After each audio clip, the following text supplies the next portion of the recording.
Hello, everyone. Thank you for joining us for today's episode of Let's Get FACTSinated on HeadMed Chats, hosted with our partners at March for Science. Today, we're celebrating Juneteenth and Pride Month with a chat on queer allyship and collective liberation. I'm Dr. Nisi Hudson. I'm the chair and science director of Hood Medicine Initiative. I'm a computational biologist with a BS in biology from MIT and a PhD from the University of Louisville. And I currently work in health equity research and public health communications. And I direct the research division and media group at Hood Medicine. Hood Medicine is an initiative as a nonprofit collective of scientists, physicians, hackers, and assorted geeks focused on health equity and reducing the spread of mis and disinformation. And our HoodMed Chats podcast connects health experts and activists to bring real talk and mad science to our communities. Today, we have guests from our partners at Black Mental Health Village, co-founders Geoffrey Hervey and Benaya Sasayas. So welcome, you guys. It's good to have you.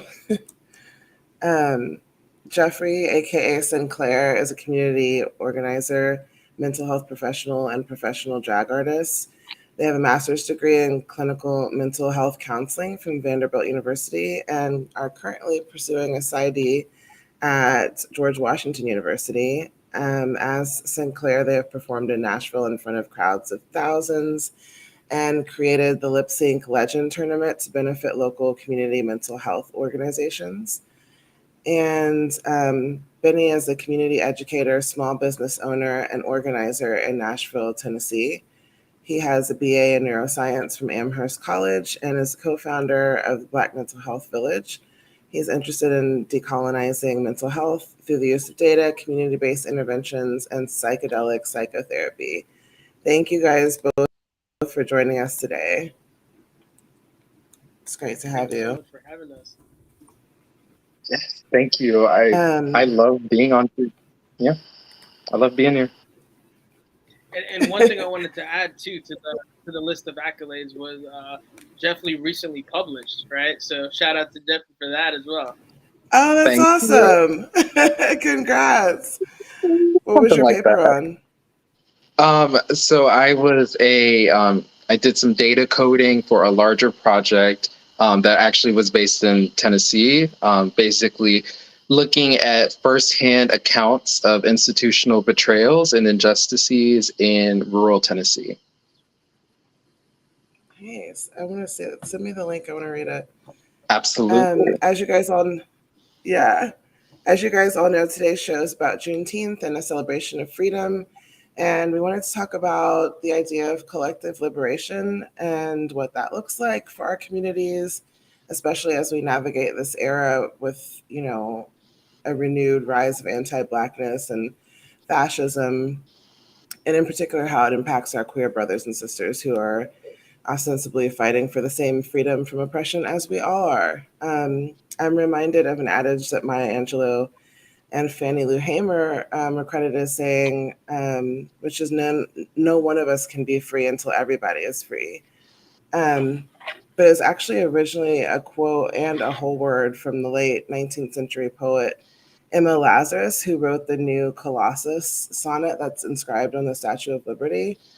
And at the time she was advocating, among her own, settled, prosperous Jewish middle-class community for acceptance and tolerance of new Jewish immigrants who were being persecuted and denigrated as they arrived in America to flee anti-Semitic violence. And I think even that's a good tie-in and callback because we're seeing a huge rise in anti-Semitic rhetoric and propaganda as well, along with everything else. But regardless of who said it first, they each spoke in the spirit of unity and communal action against oppression, both from within our community and from without as well.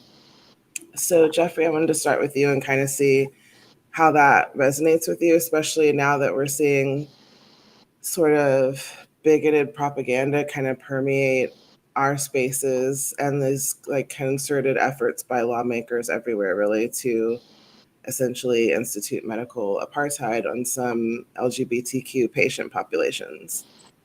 It resonates quite deeply, and I'm happy to be here to talk about it. I, like many people in the world, I exist at the intersection of so many different things, right? There are all sorts of identities and positionalities that make up who we are and what we bring to the table and how we navigate the world.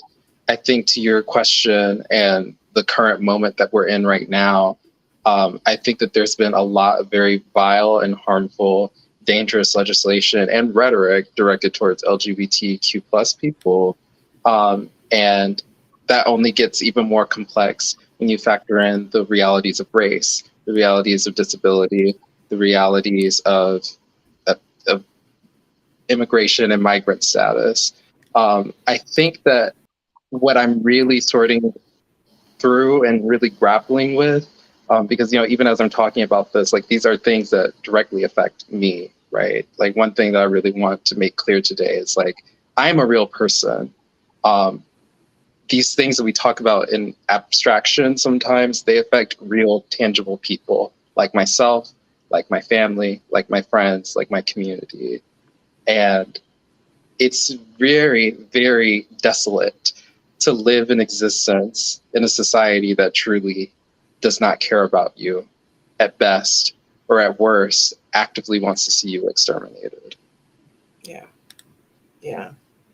We've seen in places like Florida and elsewhere, Republicans sort of targeting Black churches in particular to get support from voters on their policies like Don't Say Gay and trans healthcare bans, really sort of playing on our own intra-community prejudices. And like, basically, in the end, do you think this sort of conspiring with those that mean us no good will help Black communities? And I mean, both existentially and politically.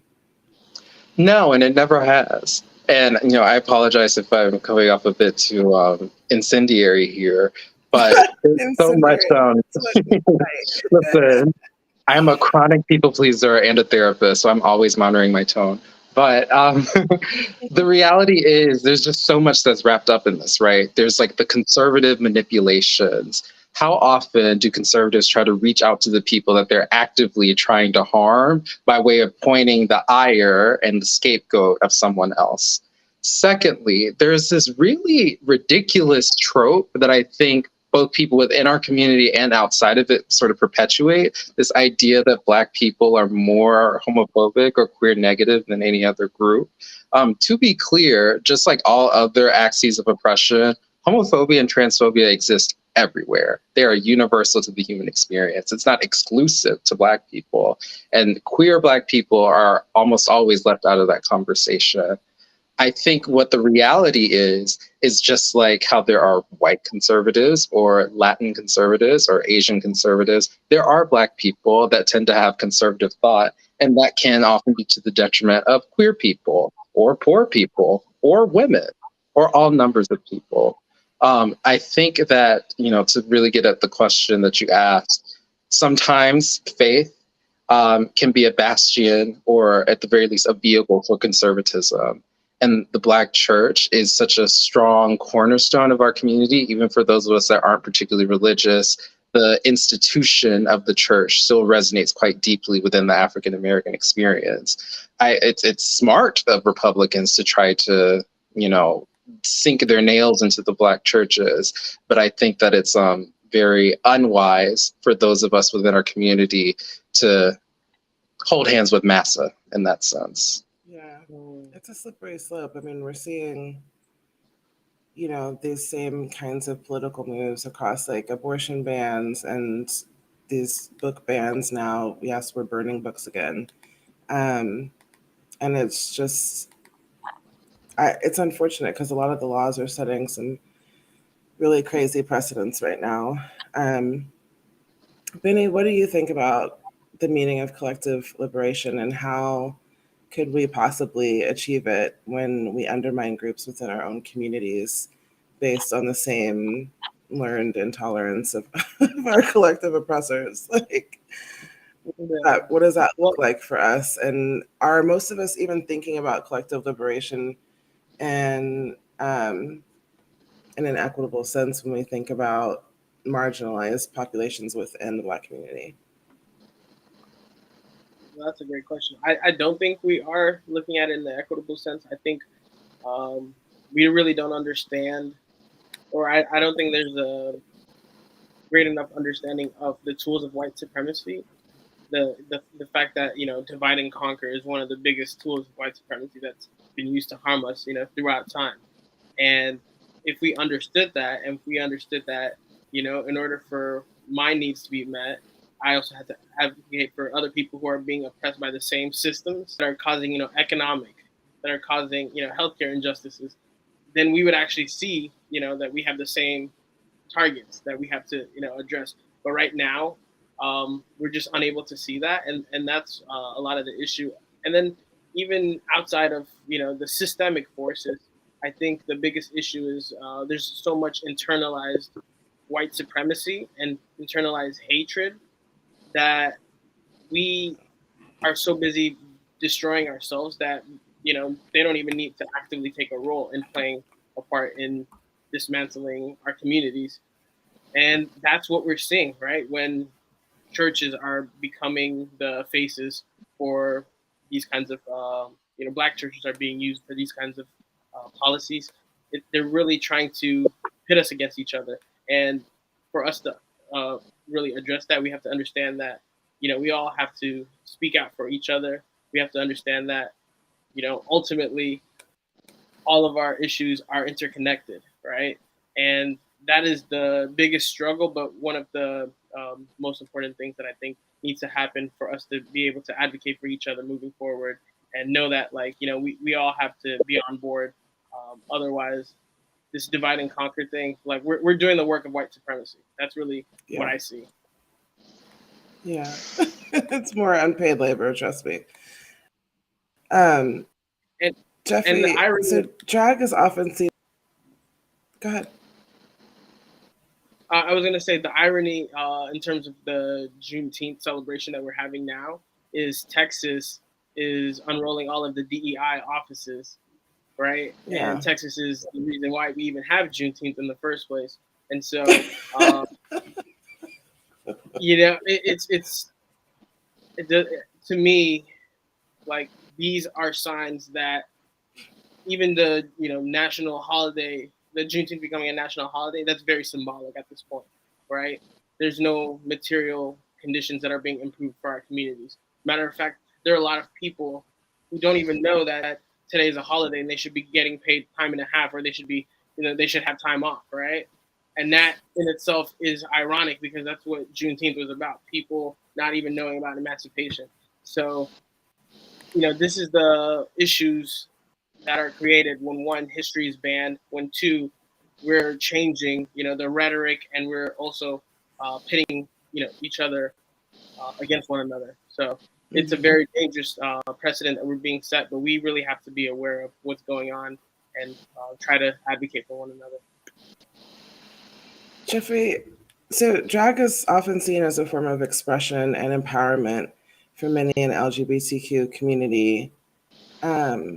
How has, or how will these bans on drag that we're seeing pop up in red states sort of impact the way people in the community view their own identities and self-expression? Thank you for asking that question, because again, this is something that's very near and dear to me as a queer person and as a drag entertainer. I'm going to start with like the personal and the obvious, and then I'll work my way out to another area that people might not be thinking of. But I think first and foremost, drag as an art form is about gender. And when you put gender in jeopardy, you are putting people's whole senses of self and being in jeopardy.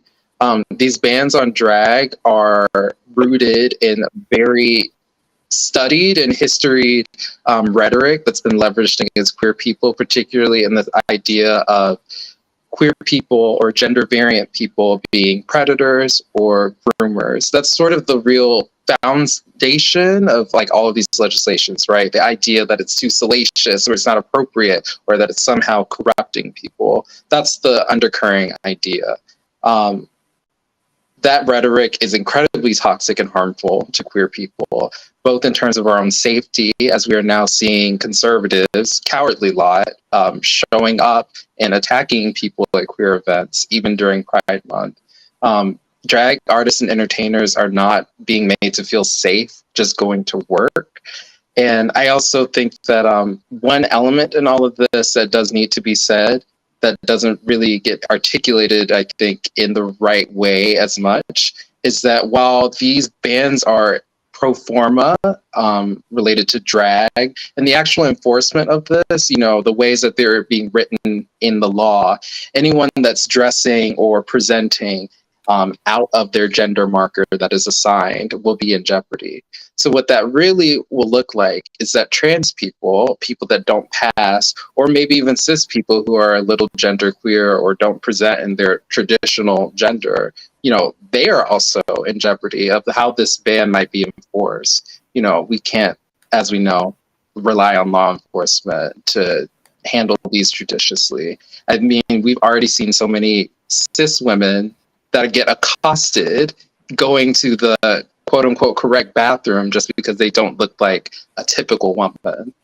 So that's really how these bans will land. And just for our Marxists in the house, this is also like a profession. Like you're literally putting a ban on people's jobs. And for a lot of queer people, especially trans performers who don't have the avenues and the opportunities to get quote unquote normal jobs, drag is their only means of sustaining themselves. And you are actively banning people from that. Yeah. Benny, the actual route I think that these bigots are taking to erode basic fundamental rights from LGBTQ plus citizens is through healthcare.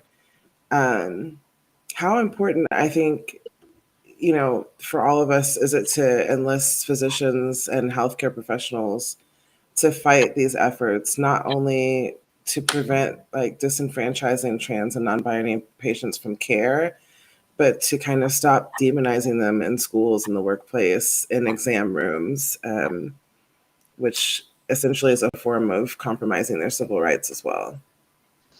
Yeah, I think it's very important to have healthcare providers be at the forefront of putting this message.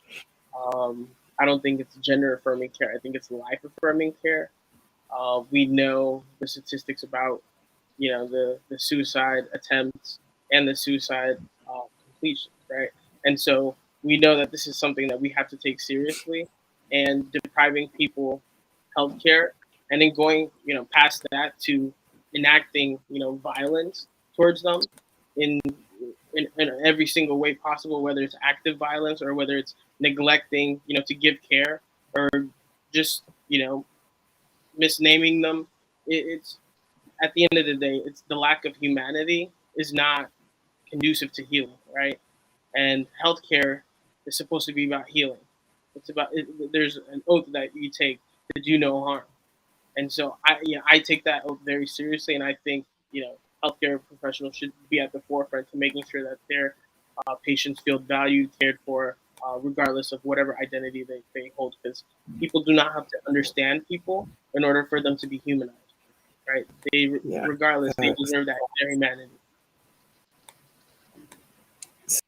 So I'm going to flip the actual map of all the gender affirming care bans that impact youth right now. All of the red states, as you could imagine, also the red states, where these laws have already been passed. And then the yellow states are the ones where it's under consideration, which, if you can't tell from the color coding, is a lot of states at this point. It feels like the laws are kind of taking off. And I think the dangerous kind of precedent that we alluded to is something that could impact so many other areas of life, especially for all of the Black people who are helping to get these things passed through their own bigotry. But Geoffrey, the last time we had you on our routine checkup show on Sirius XM, we went over some of these dangerous bills, particularly the ones related to healthcare. And, tell us, why should we be wary of the precedents that these actions are setting, not just for institutionalizing persecution of marginalized people again, but for the disappearing separation of church and state as well? I think that precedent is a really good word to use. You know, in our country, the way our legal system is set up, everything is based on, you know, legal precedent. And by making space and validating these frankly bigoted legislation, we are truly allowing and opening the door. And I'm not saying we as in, you know, you and I, but societally, we, fascism. I know that that word is very strong. I know that word can feel very extreme. And frankly, that's because it is. And that's where we're at, kids. Like, I'm sorry to say, this is not the good timeline. And it's a decline. You know, I know so many people. I remember studying about World War II in middle school, and people were always like, well, how did it get that bad? How did that happen? How did we get from A to Z? And I'm like, babes, we're on M, like right now. We're like halfway there. That's what's at stake. And, you know, I think there is this tendency for marginalized people to be downplayed or like portrayed as like alarmist or extremists. I know many right-wing speakers that like to say that trans people are exaggerating when talking about genocide or extermination. That's simply not the case. How often is it that those in the margins are truly given the space and the recognition that they deserve, particularly when it comes to their well-being, their rights, and their overall sense of justice? You know, formally, it's supposed to be a separation of church and state, right? Like, that's what we're all taught. It's literally beat into our heads when we're in kindergarten, right after we do that whole, like, cult pledge allegiance thing. I'm not one who believes that the church is inherently bigoted, but I do believe that it is a very powerful vehicle, historically so and contemporarily so, for bigotry. There's a reason why that separation was like instituted into law. We can't govern a people by blind faith alone, let alone a country that has so many different walks of faith and faith that like is not existent at all. Yeah, we got to walk the walk. We really do. Yeah. Benny, there are several studies that show the positive impact of gender affirming care. I think you were starting to kind of speak to that. How harmful are these efforts by lawmakers and the rhetoric around it in terms of, as you were saying, like the suicide rates and how gender affirming care really saves lives in a lot of cases? I mean, it's very harmful. Language plays a crucial role in perpetuating white supremacy and the ideologies of white supremacy as it relates to how everyday people view trans people and non-binary people. And so, you know, using racist language, transphobic language, slurs, derogatory terms, stereotypes, really dehumanizes people, right? And it leads us to be okay with, you know, having violence directed at these people. And that's really what they want us to do. They want to slowly chip away at our tolerance for that kind of nonsense. And the more we accept it, the more we're okay turning a blind eye when, you know, trans people are getting killed, when trans people are being denied healthcare. And ultimately, we're saying, hey, it's not me, so why do I care? But the way, you know, collective liberation works is it's not you today, but tomorrow it is going to be you, right? So this is why we have to really take all of, you know, these acts of fascism, acts of, you know, dehumanization seriously and say, you know, it doesn't matter if it doesn't affect me today. You know, this is not okay. This is not the kind of world that I want to live in. And this is something that, you know, we all have to take a stand against.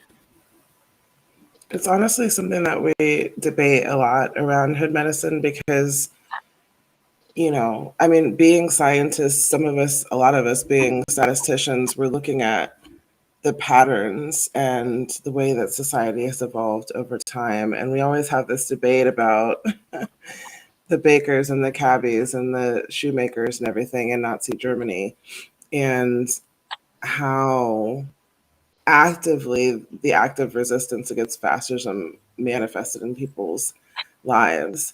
Resisting fascism is an active pursuit. It's not something you can do passively. Do you know what I mean? And so it's otherwise you're complicit. Like silence is always complicity because it's affirming, the status quo. And I think the more that we sink into this era, especially in the US, the more we have to kind of remind people of how we really feel about fascists and how things went poorly previously. Because, like you said, it's like one group today, but tomorrow it expands because there's always, in white supremacy, it's a pyramid, and we know what the pinnacle is. So if you're not a part of that, like, you don't have a seat at the table. There's not one coming to you, and there's really no benefit to, aiding and abetting fascism. It's not a good look, especially not in the future when people are looking back on the actions that we took or did not take in this time. But Geoffrey, honestly, like, as a co-founder of Black mental health organization, like, how have issues of race intersected with sort of the current climate, and how does that impact mental health within the queer community from your perspective? I think as it relates to the like legislative climate, particularly with like these drag and by proxy like anti-trans bans, I mean, my immediate thought is like, how are these things going to be enforced, right? Law enforcement. And historically, when it comes to Black people and other people of color as well, law enforcement does not shake out too well for us. And that's definitely going to be exacerbated by queer Black people. I think of all of the Black trans artists and entertainers and women out there who are particularly vulnerable, not just from the arresting officer, but from the entire carceral system as a whole. How horrible would it be for some Black trans drag queen going to work, trying to get to the gig, being pulled over for breaking the law, and then being sent into a man's prison? Like, that's what does that serve? How does that help anyone when that's purely to punish? I think in terms of like its impact of like mental health broadly, again, I just want to echo what I said earlier in this radio segment. Living in a society and in a country and an entire governmental structure that truly is devoting energy to your annihilation is one of the most dismal things that you can do as a person. There's a constant weariness that just aggregates over time. I think that for queer Black people, in some ways, we already come into, we're sort of born into our race, right? We ideally are born into like a family or an immediate circle of people like us, that look like us. Our Blackness, our racial identity formation, that sort of happens very naturally. But our queerness, it's a little different. Queerness is usually something that you grow into and that you sort of learn and discover about yourself as you age. And in that way, we're a bit more stratified. It's a bit harder to find that community and that sense of collectivism. And so when you exist as a minority within a minority group, that stratification is even more poignant, right? And so one thing that I really think, and one thing that I really hope, is that my queer Black siblings, we find one another and we're able to rely upon each other. I think that's the only way to weather the storm as it relates to our mental health. We're the only ones that get it. But what does that mean? What does that mean for providers, though? Is there enough? Do you think, are there enough mental health providers who, that I guess one would trust, to be counselors and psychiatrists to queer people with mental health stressors? Well, I would love to say yes, but in in my current position in life, I would have to say no. I do think that is the unfortunate reality, and I'm gonna have to, target a little bit of fire to my own profession of choice, psychology and mental health as a whole. We're not ready. We're not. And that's just a fact. I think psychology is still trying to undo a lot of damages that has been done towards the queer community over the past 50 years. But I think as of right now, similar to people as a whole, we have a lot more visibility and conversations about oppression and privilege and power and identities. But when it comes to actually putting that into practice and what that actually means for being the authority figure and the healthcare provider in the room for someone that is of a completely different walk of life with you, I think unfortunately, I have to say that mental health care is a job. And just like many other professions, some people are bad at their jobs. Yeah. I don't think that that's like definitive, but I do think that's where we're at right now. Vinny, can you add a little bit to the role of like community support and allyship in addressing some of these unmet mental health needs of queer, trans, and non-binary folks? Absolutely. I was looking at a study done by the Trevor Project, and they showed that Black, transgender, and non-binary young people with high social support from their family had 47% lower odds of reporting a suicide attempt. And so it just shows you just how beneficial it is to have people in your life that actually care about you, that value you, and that are, going to stick with you regardless of what you identify as, whatever identity you may hold. If they're willing to, take that journey with you, that is a protective factor, right? And that's what we need, because as you were saying, like this kind of rhetoric that they're pushing, they want to make everybody your enemy. They want to make everybody hate you, right? And so they want to make sure that there are no safe spaces for anybody who exists within these identities, right? In fact, they want you to be violent towards them. And so that is, and so that's why we need to not only address the systemic issues, right, but also the communal factors, making sure that people in our community, right, because people say, oh, the whole agenda, they're pushing an agenda, this is about indoctrination of kids. No, this is really about making sure that your child humanizes, a trans or a non-binary individual and doesn't enact violence towards them, right? It's nothing about how that we want them to interact with them, or we want them to become trans. There's no agenda like that at all, and that's that's the most ridiculous thing ever. We just want trans and non-binary people not to die, and we want to make sure that the community around them are treating them like people, and it's not that's not a hard thing to ask at all. That should be something that we should be committed to regardless of anybody's identity. Geoffrey, like many of the healthcare bans and cultural laws, the supporters are giving really trash justifications for them that typically have to do with protecting the youth, as you were alluding to previously. I don't believe for a second that kids are top of mind for these lawmakers, because they seem to go out of their way to ignore any social benefit programming that could actually help many struggling and marginalized children in this country, or to enact actual laws around, statutory rape, around child marriage, child labor, for that matter, anything really. There's really not anything that we're doing for the kids. Literally anything Apparently else. this is for the kids. Right. First question, isn't this just another sort of morality mirage to call in like-minded bigots? I mean, let's keep it real. Absolutely. And I kind of almost don't want to call it a morality mirage, because that's way too cunty of a name for how much of a flop this is.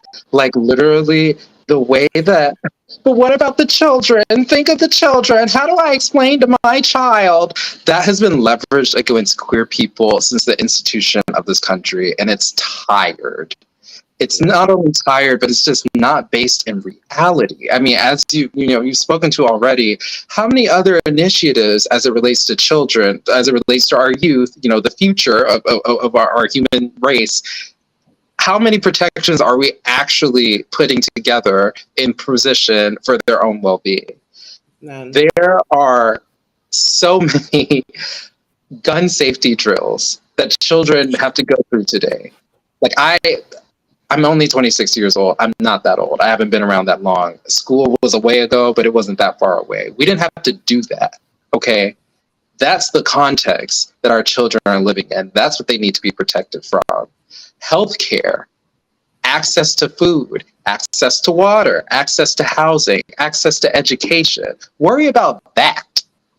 That's the real danger. You know, this idea, again, that queer people are predators or groomers, as you know, that's the term, that's the cute one. This idea that queer people are a danger to children is an instant demonization, right? It instantly shuts down any discourse. It instantly reduces you from an actual human being, a well-rounded person, to some sort of menace, a threat. And I guess in some sense, you're right. Queer people are a threat to the regressive, limited, strident heterosexism that's in place in this country. Yeah, I think that gets it. Yeah. And ironically, we're not doing anything to try to cut down on actual trafficking predators. Like, there are so many. There are. Oh, sorry. No, go ahead. What's often left out of this conversation about think about the children is like, let's think about queer children. Queer children exist, and you are actively making strides to hurt those children. I was a queer child. I was. And if I were growing up and going through my queer development in this day and age, that would be horrifying. I simply could not imagine. Queer children deserve to be protected. Again, we already grow up and come into our own in isolation so often. And to be so vulnerable and so hated and so feared from so many axes and so many areas and avenues of life. That's not the way things should be. Yeah. It's crazy because we actually demonize rapists far less than they're trying to do trans people right now. Rapists can either completely get off or never be charged or do their time and then return to society and live a full life. And they often do. And we don't demonize them half as much as we do trans citizens who should be full citizens with their full rights. Welcome to America. But yeah, that was the second question. It's like, what about the actual kids? Like the ones who are struggling with their own identities and wanting to explore and understand themselves, but are just seeing persecution in the world around them, especially with social media now and how intrinsic that is to children's lives. Geoffrey, what is that? What kind of mental health effect is that kind of having on youth who are just seeing their lives devalued more and more? So one thing that I, broadly speaking, again, this idea of a constant state of stress and anxiety and depression, of knowing that you're living in a world that truly is not safe for you. I think that one area that this really, can cause some real damage is that because the culture is cultivating this, people feel empowered to regurgitate this interpersonally in their day-to-day lives, right? These children are going to school where they're being harassed, not only by their peers, but maybe even by the people they're supposed to trust and rely upon, the authority figures, their teachers, their administrators, and hopefully not, but maybe even their parents and family as well, right? So it's a constant sources of negativity surrounding them. I think in the sense of not being able to access the care, particularly healthcare that you need, can obviously be detrimental. I think for queer youth in particular, there's this terrifying fear of hitting puberty and not being able to start that change as you are or as you believe you should be, right? It's a very daunting idea.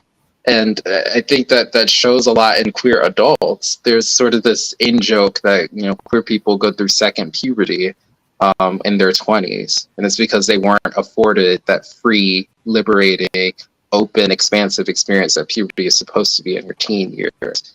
because we most often are not afforded that privilege. People have had to fight very hard and very long to have the scraps of joy and liberation that we've been able to receive over the past couple of years. And I don't want to say that we've taken that for granted, but clearly we're being shown how tenuous those joys and liberties were. Yeah. Yeah. Like freedom is like super precarious right about now.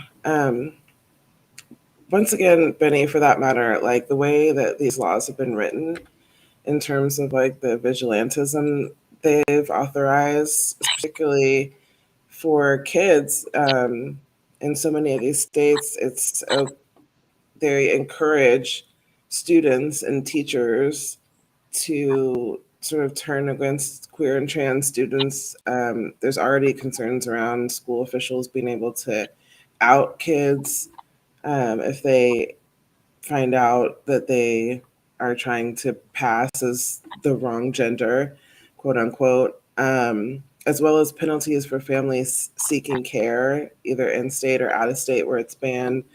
Um, what are sort of the mental health implications of stripping these kids of all the safe spaces they should be able to enjoy as children? Oh man, I mean, first of all, let's speak to the extension of the police state, right? Ugh, Because- we don't have time. That's like a whole nother show, but go ahead. Go but ahead.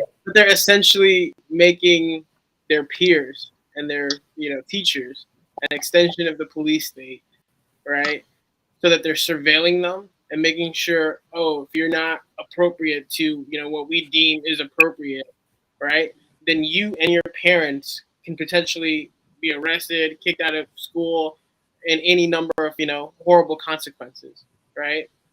And then the police state going into the prison industrial complex, and then we talk about the incarceration of black families, right? The disproportionate incarceration of black families, breaking up black families, all due to what? Seeking gender affirming care, or because the children are queer.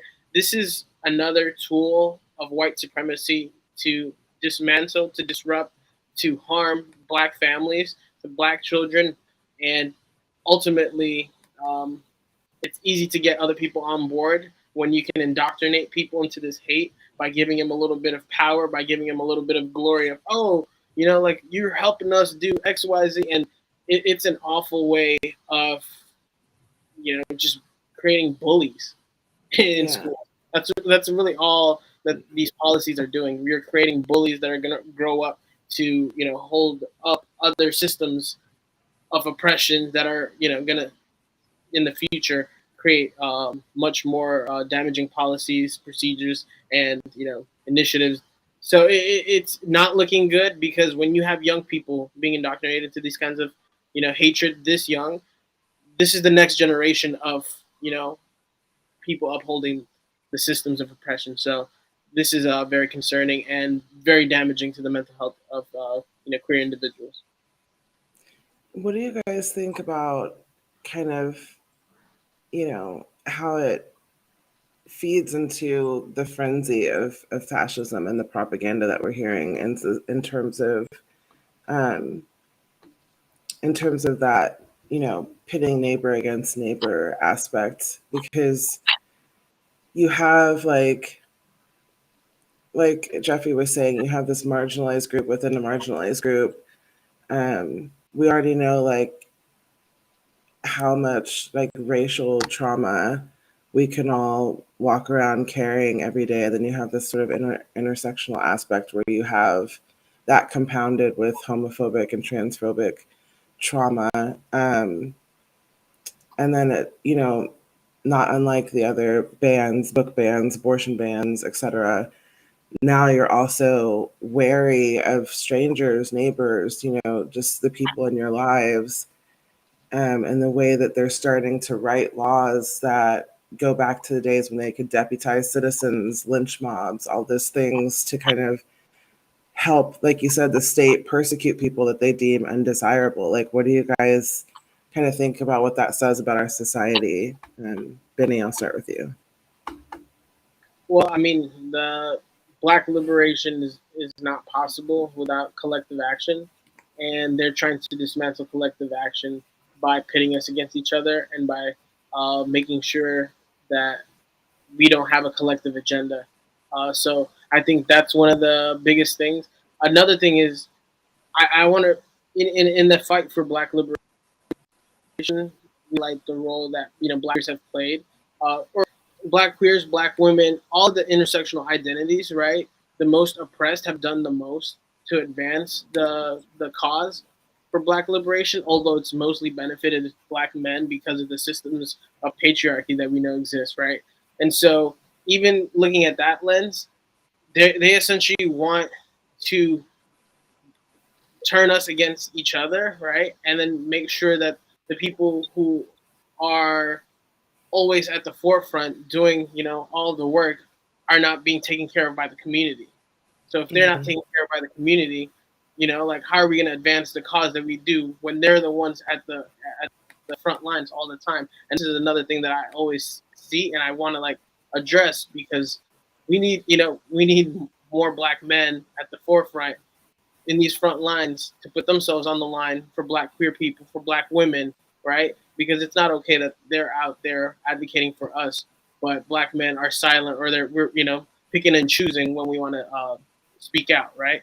Because all Black people, we should be speaking out for all Black people. It shouldn't be, oh, I identify with their politics because they're Black Christians or Black men, or any of the identity positionalities that we prefer. So that's kind of what came to my mind. Geoffrey, what do you think about us backsliding into authoritarianism? I think that authoritarianism and by extension fascism requires a scapegoat. It requires a monster that the authoritarian force rallies up everyone to fall in line against. And queer people, I think specifically trans people, have become a very convenient and very vulnerable target. I think that because of the way race and the civil rights movement has been codified in the US, it's a lot harder to, we still have to use dog whistles when we talk about race, but as we're seeing right now, we are post dog whistle as it relates to trans people. We straight up just call them pedophiles. And I'm sorry if you get like demonetized for that. But yeah, that's where we're at. And I think that queer people are the target right now. That's how we're allowing this descent into fascism to play out. I think that what we really have to do is, one, liberals need to stand up. The sort of hand holding, everyone say kumbaya sort of thing is just not giving. It's not working. We need to be decisive. We need to stand truly with the people that we say we invest in and represent. I also believe that at a certain point, we have to codify transphobia as being unacceptable. And I don't think that's where we're at in our current society. I think that we have had a visibility of trans people. I think 2014 was like the year of the transgender tipping point or whatever. That's almost 10 years ago. And look at us now. Transphobia can no longer just be a social faux pas. It needs to be seen and treated as a system of oppression that it is. Yeah, it's discouraging, I think, to me, because I mean, I don't know when we decided that, taking on the tactics of our oppressors to turn around and oppress our own people was an acceptable route to, civil rights and fighting for racial justice. But I, increasingly see a lot of people sort of vocalize those things, always around like morality and their religion, which if it's the same religion that, I learned about and was raised in, I'm pretty sure the only call was to love one another. And that doesn't seem like that's something that's ever been,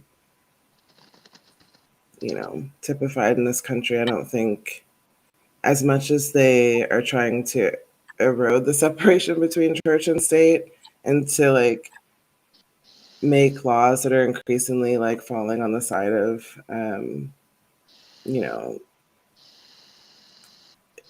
allowing religion to have a larger role in policy making and certainly in the cultural wars in this country.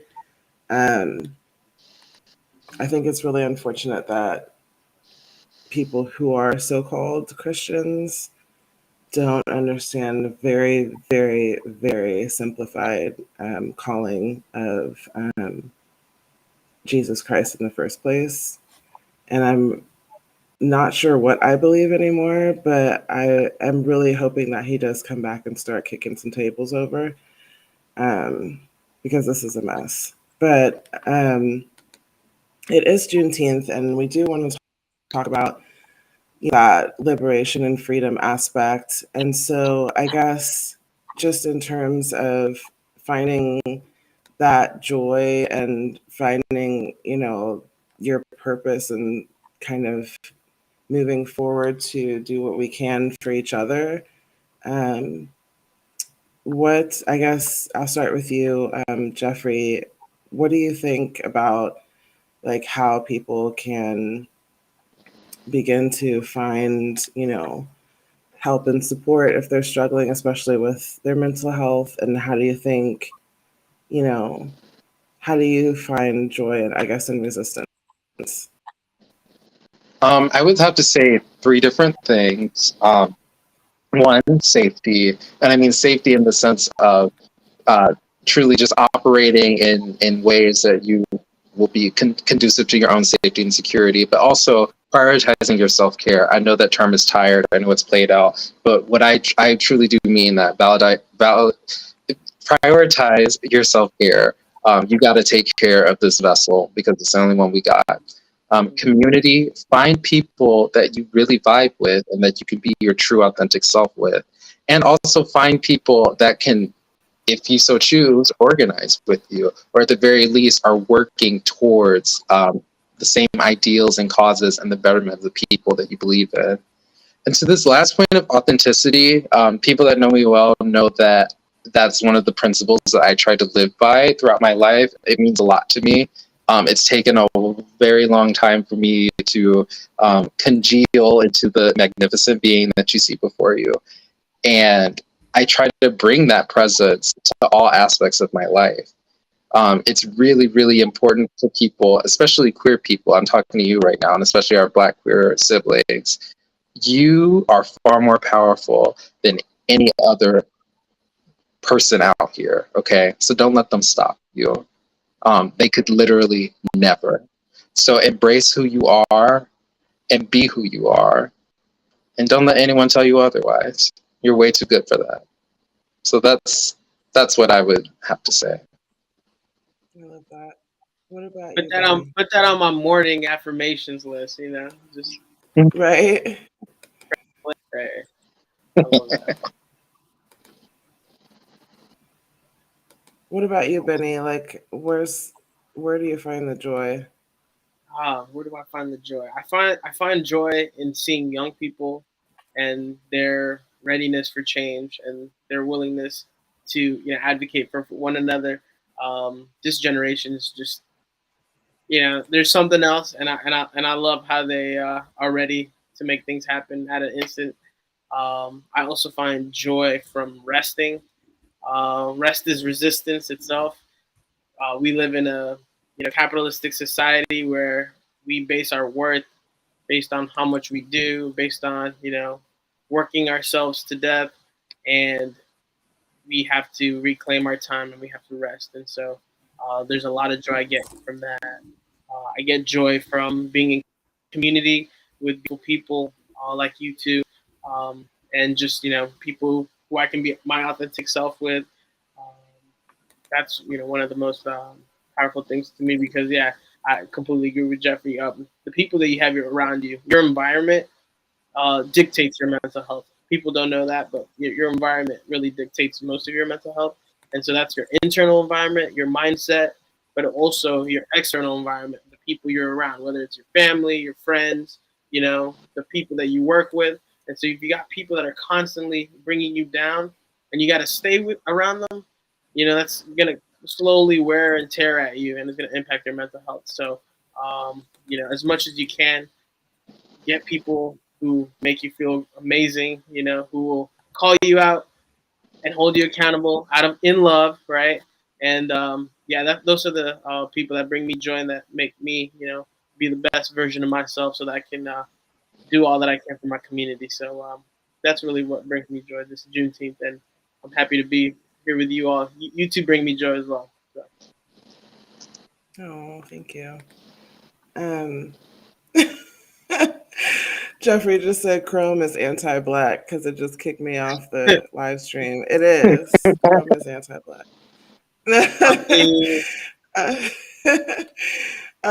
Before we close, I'd love to get final thoughts from each of you, and just, to speak to the importance of allyship within our communities if we are fighting for collective liberation, and what that means, truly, because like I said, resistance is an active pursuit. It's not passive.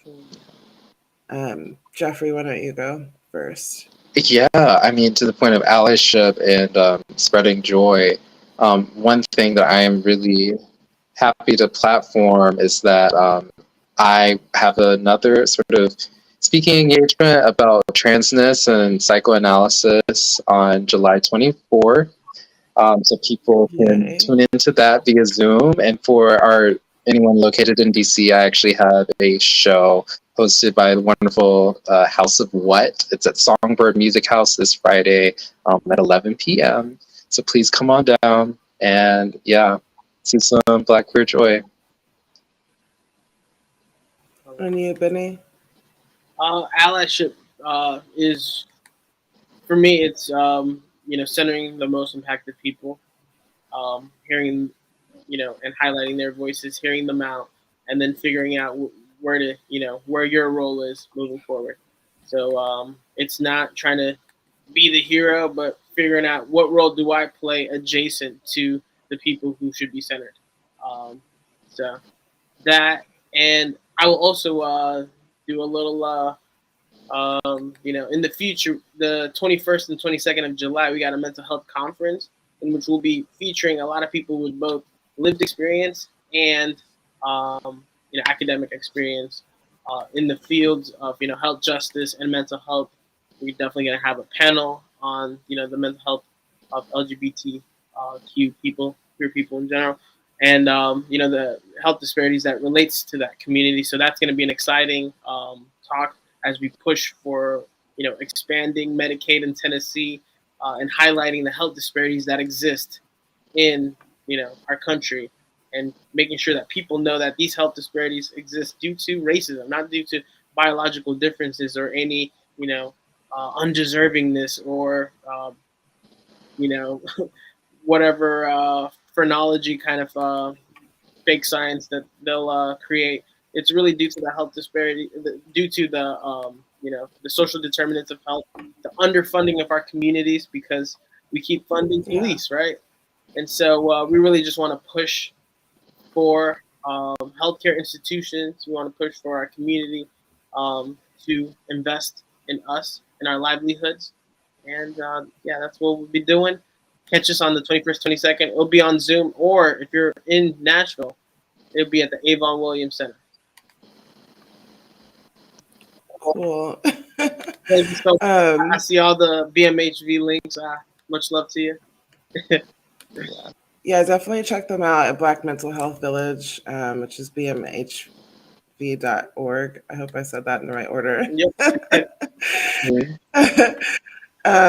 And then why don't you go ahead and give everybody your socials so they can follow you.